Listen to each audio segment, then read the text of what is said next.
Chers sujets du royaume de France, chers amis chevaliers, bienvenue sur la chaîne de l'aventurier catholique à bord du Deneb. Ce matin, je lisais un article sur le décès de Val Kilmer, un article qui louait ses talents d'acteur. Oh, j'ai bien aimé quelques-uns de ses films, je le reconnais. Je trouve qu'il avait une belle présence et cet article concluait par « Il est mort en ayant été toute sa vie subversif », à l'image d'un James Dean ou d'un Jim Morrison qu'il a d'ailleurs incarné dans un film mémorable, et donc l'acteur subversif est mort de ses excès. La question se pose, qu'est-ce qu'être subversif? Alors la question, je vous la pose évidemment. Je vais essayer d'y apporter ma propre vision des choses, mon propre éclairage modeste, hein, mon opinion personnelle. Est-ce que être subversif, c'est être Jim Morrison? Est-ce que c'est se balader avec des cheveux verts dans les rues, couverts de piercing, tatoué jusqu'à l'os, en proclamant sa haine de la bourgeoisie, tout en étant soi-même un fiefé bourgeois? Parce que je vois rarement ces gens vivre en punk à chien dans les bois. Ce sont plutôt des fils à papa,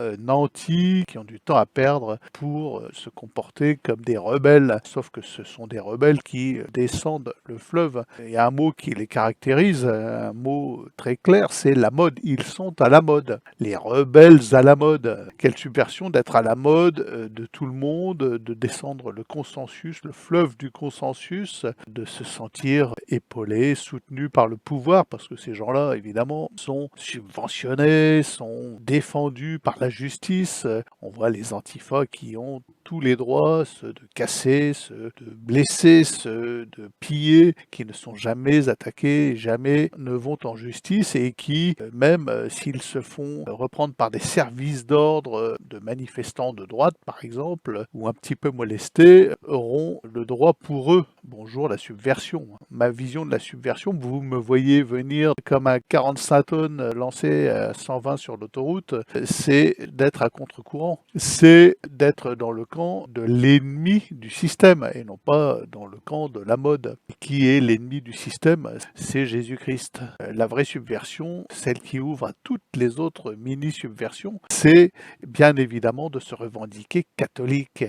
Alors évidemment pas catholique de cette église bergoglienne qui a vendu son âme, qui s'est ouverte au mondialisme, au wokisme, au multiculturalisme, à l'écologisme, à toutes les farces sanitaires possibles et qui entend persévérer dans son alliance avec le monde. On attend le nouveau pape, le prochain pape, et on peut se dire que ça sera certainement dans la continuité, à moins d'un miracle. On peut toujours attendre un miracle, une Jeanne d'Arc, un pape Jeanne d'Arc, dans la continuité des méfaits de Bergoglio. Non, évidemment, je ne parle pas de cette église-là, je parle de l'église de Jésus-Christ qui défend la vérité du Christ, c'est-à-dire la direction qu'il faut prendre pour aller au ciel, pour aller voir Jésus avec ses propres yeux dans la vision béatifique.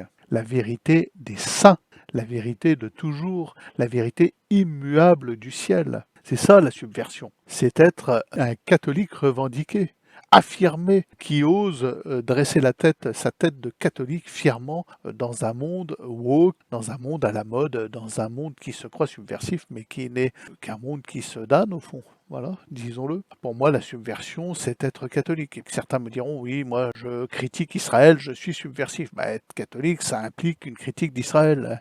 Moi, je critique l'écologie, je suis subversif. Bah, être catholique, ça suppose et ça implique de critiquer l'écologisme idéologique. Moi, je suis subversif car je critique la République. Bah, être catholique, ça suppose, ça impose, ça implique de critiquer la République.